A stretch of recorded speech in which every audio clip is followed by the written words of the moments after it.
Menurut Ibas, kondisi politik menjelang 2024 masih misteri dan masih cair, bahkan bisa ditentukan di hari-hari terakhir pendaftaran capres dan cawapres. Jadi tidak cukup hanya satu atau dua partai saja yang memerintah, tapi juga diperlukan gabungan antara beberapa partai ke depan. Menurut saya ini adalah statement halu dan penuh ilusi. Belum apa-apa sudah bicara koalisi besar dan berpikir menang. Harusnya Ibas sadar, Demokrat itu kurang lebih mirip dengan kartu mati yang tidak punya daya tawar kuat dalam politik. Publik sudah tahu kebobrokan partai ini setelah SBY lengser dari jabatannya.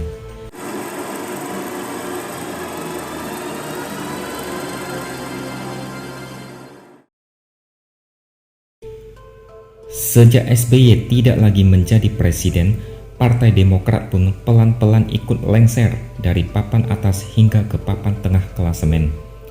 Sampai detik ini, bahkan melalui kepemimpinan AHY, Demokrat tetap tidak bisa bangkit, layaknya orang yang kakinya lumpuh, tidak bisa berdiri, apalagi melompat lebih tinggi.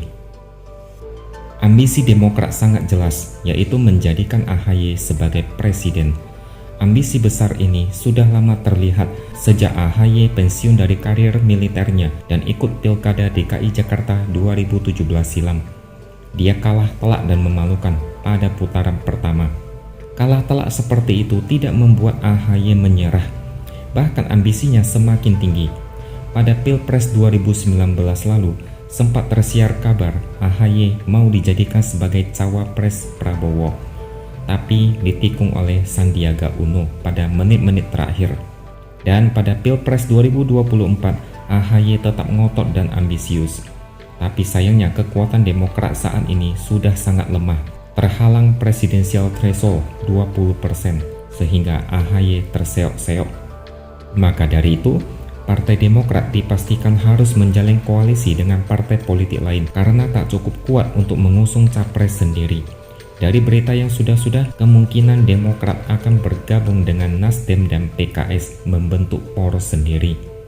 Selain itu, koalisi yang sudah terbentuk saat ini adalah Koalisi Indonesia Bersatu yang terdiri dari Golkar, PAN, dan P3, serta Koalisi Gerindra PKB.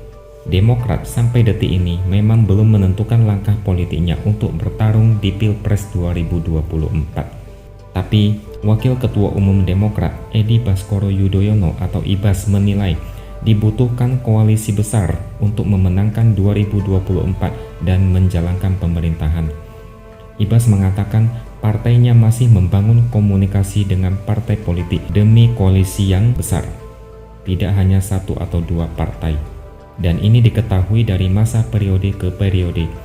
Koalisi yang besar harus dibutuhkan karena setelah terjadinya pemerintahan yang akan datang, tentu koalisi juga membutuhkan tenaga dan energi yang lebih luas.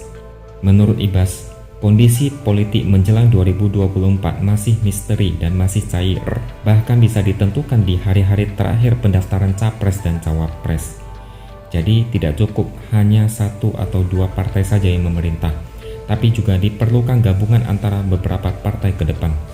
Menurut saya ini adalah statement halu dan penuh ilusi. Belum apa-apa sudah bicara koalisi besar dan berpikir menang. Harusnya Ibas sadar, Demokrat itu kurang lebih mirip dengan kartu mati yang tidak punya daya tawar kuat dalam politik. Publik sudah tahu kebobrokan partai ini setelah SBY lengser dari jabatannya. Negara berjalan hampir autopilot, banyak proyek mangkrak, banyak kader yang terlibat kasus korupsi, padahal slogan partai dulu adalah katakan tidak pada korupsi. Ingat nggak sewaktu Demokrat berkuasa? Tidak ada perubahan dan pembangunan yang berarti. Malah masih segar dalam ingatan kita tentang slogan partai yang munafik. Padahal banyak dari kadernya yang bobrok. Hambalang mangkrak sampai sekarang tidak tahu mau diapakan bangunan itu, kecuali sebagai pengingat bangunan yang pernah dibangun di era SBY. Andi Arief menjelaskan maksud Ibas soal koalisi besar untuk memenangkan 2024. Partai Demokrat menyebut sudah menemukan satu perahu dengan PKS dan Nasdem. Andi Arief mengatakan pada prinsipnya Partai Demokrat sudah menemukan jalan satu perahu dengan PKS dan Nasdem. Tapi tidak cukup bicara saja. Pihaknya sudah bicara jauh, kalau capres-cawapres yang mereka usung menang, mereka juga harus memperluas koalisi itu. Memang Andi Arief sama halunya dengan Ibas. Belum apa-apa saja sudah bicara menang. Jangan pikir ini masih periode 2004-2014, di mana Demokrat berjaya dan tak terhentikan. Sekarang Demokrat hanya bisa gigit jari di pojok ruangan merenungi nasib sekarang yang tidak seterang dulu. Ini sama saja dengan mimpi di siang bolong. Rakyat mana yang mau situ jadi presiden atau wakil presiden? Rakyat sudah tak mau lagi melihat ada fenomena mangkrak jilid 2. Yang sebelumnya saja sudah membuat negara stagnan selama 2 periode. Ini mau ditambah lagi dengan periode lain. Sorry aja deh. Apalagi katanya mau membentuk koalisi besar. Kalau Demokrat yang bicara ini, maka perlu dipertanyakan motifnya. Tapi biarlah mereka mimpi di siang bolong. Biarkan mereka halu sebebas-bebasnya. Mereka tampaknya merasa masih hidup di era 2004 hingga 2014. Halu mereka dipelihara terus sampai sekarang. Rakyat sudah kapok dipimpin Demokrat selama 10 tahun. Rekam jejaknya sangat buruk. Sebelumnya memang Demokrat dieluk-elukan selama 10 tahun. Barulah setelah Jokowi jadi presiden dan membangun banyak hal, rakyat terbuka matanya dan sadar kalau Indonesia di bawah kepemimpinan SBY adalah sebuah pembuangan waktu yang sia-sia. Dan sekarang Demokrat terkesan mau merebut kembali kekuasaan. Indonesia mau kayak dulu. Aduh, lebih baik jangan. Kita tidak mau lagi. Cukup 10 tahun kita disuguhi drama mangkrak dan prihatin berulang kali. Jangan lagi mereka diberi kesempatan memimpin 5 tahun ke depan, apalagi sampai 10 tahun. Amit-amit. Apalagi Ibas dulu pernah membuat sebuah cuitan yang sangat menggelikan. Dia menyebut, "Wahai rakyatku dan saudaraku, belum apa-apa aja sudah merasa seperti raja dan pemimpin. Sok akrab dan bertingkah terlalu tinggi." Memang agak lucu melihat satu keluarga ini. Sifatnya sama-sama tidak bermutu, tapi sok bermutu dan merasa negara ini butuh mereka. Mereka merasa sok dibutuhkan, padahal publik lebih senang mereka enyah dari dunia politik. Cukup bahaya kalau sampai Demokrat kembali berkuasa dan jadi pemimpin. Bisa terjadi kemunduran massal yang masif. Apa yang dikerjakan Jokowi selama 2 periode akan jadi sia-sia.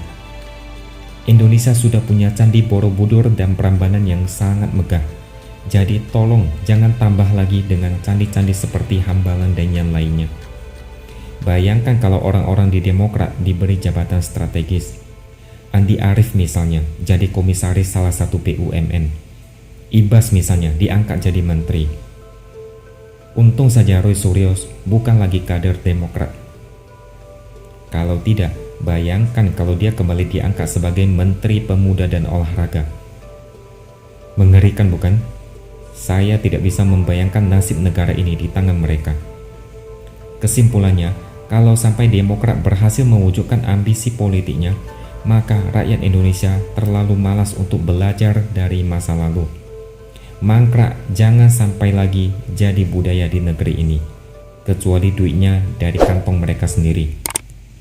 Sekian opini dari saya, sampai jumpa lagi di lain kesempatan.